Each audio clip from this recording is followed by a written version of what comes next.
তিতিরের জ্বরটা কমেছে কালকেই। ওই একবারই পায়ে গরম পানি দিয়ে পা ভিজিয়ে রাখার পর যে তাপমাত্রা অনেক উঠে ঘাম দিয়ে যে জ্বরটা সেরে গেছে, আর ওঠেনি। কিন্তু একটু সর্দি, একটু কাশি এরকম কাশি নেই, সর্দি আছে। তো আমি এই যে কোকোনাট কুকিং অয়েলে এখন হচ্ছে সারাদিনে তো তেমন কিছু ওকে দেওয়া হয়নি, তো একটু স্পাইসি খাবার খেতে ইচ্ছে করছে বিকেলে। তো কি দেওয়া যায় অনেক চিন্তা ভাবনা করে আমি যেটা করলাম যে এই যে এখানে আছে কাঁচামরিচ, সূর্যমুখীর বীজ, মিষ্টি কুমড়ার বীজ আর কারি পাতা, আর হচ্ছে একটু কালো জিরা, এটা দিয়ে একটু মুড়ি ভাজা করে দেবো। যদিও ভাজাটা ফ্রাইটা আমাদের শরীরের জন্য একদমই ভালো না, কিন্তু ওই যে মুখরোচক বেশ খানিকটা কালো জিরা দিয়ে দিলাম, যেটা ওর ওর জন্য এখন বেশ ভালো হবে। আর যেহেতু ফোড়ন, তাই আমি এটা নারকেল তেলে করছি, আর পরে আমি সরিষার তেল মিশিয়ে দেব।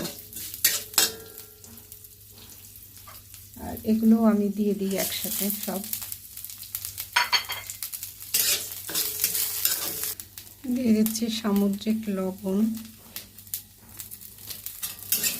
এটা একটু ভাজা ভাজা করে তারপরে মুড়ি দেব। এবার দিয়ে দেব মুড়ি, এগুলো হাতে ভাজা মুড়ি। মুড়িটা দিয়ে এটা ভালো করে ভেজে নেব। এবার একটু সরিষার তেল দিয়ে দিই।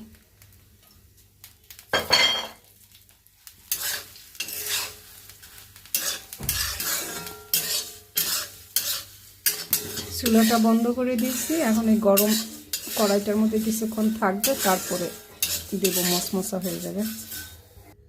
ভাজা শেষ, এবার আমি আরেকটু সরিষার তেল দিব। এটা কিন্তু সরিষার তেলটা শরীরের জন্য ভালো, ঠান্ডা কমাতে সাহায্য করে। আর কালো জিরা আছে, কাঁচামরিচ, যদিও এগুলো ফ্রাই হয়ে গেছে, তারপরে অল্প আছে কুচি। এখন ওর স্পাইসি খাবার যেহেতু খেতে ইচ্ছা করে, তাই চেষ্টা করছি যে অন্তত পক্ষে ক্ষতির পরিমাণটা যাতে কম হয়। এবং সরিষার তেল, কালো জিরা, এটা আমার তো খুবই পছন্দ, যে কালো জিরাগুলো বেশি দিয়ে দিচ্ছি।